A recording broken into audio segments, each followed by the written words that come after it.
Ganun naman talaga ang mga kuya, di ba? Laging handang magsakripisyo para sa pamilya. Dumating ang email nung Martes. Subject, important announcement regarding your role. Parang nalaglag ang puso ni Daniel. Alam na niya, downsizing. Pinag-uusapan na nila yun sa trabaho, pabulong-bulong. Umasa lang siya na hindi siya kasama. Pero kasama nga ang pangalan niya sa listahan. Retrenchment package, 3 buwan na sweldo. Parang sampal sa mukha. 3 buwan. Paano pagkatapos? Paano na sila?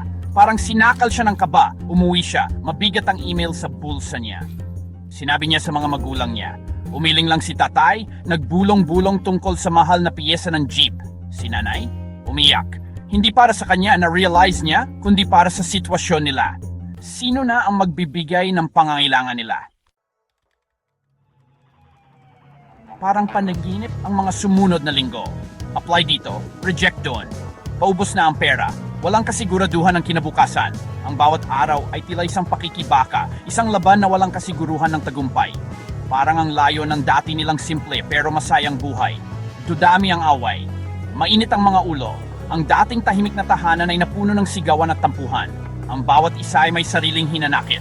Isang gabi, sumabog ang lahat. Ang mga naipong galit at sama ng loob ay biglang pumutok. Walang nakapigil sa init ng ulo. Si Joshua, walang trabaho pa rin, tinuya yung ulam na karinderya. Sumabog si Daniel. Ang simpleng hapunan ay nawi sa malaking gulo. Hindi ka ba nagsasawa humingi ng wala akong trabaho? Ang bawat salita ay parang patalim na tumatama sa puso. Hinampas ni tatay ang mesa. Ang tunog ng hampas ay parang kulog na nagpagising sa lahat. Ikaw pa ang may ganang magalit? Tungkulin mong tumulong. Ang mga salita ni tatay ay parang mga bala na tumatama sa kanyang anak. Follow for more stories.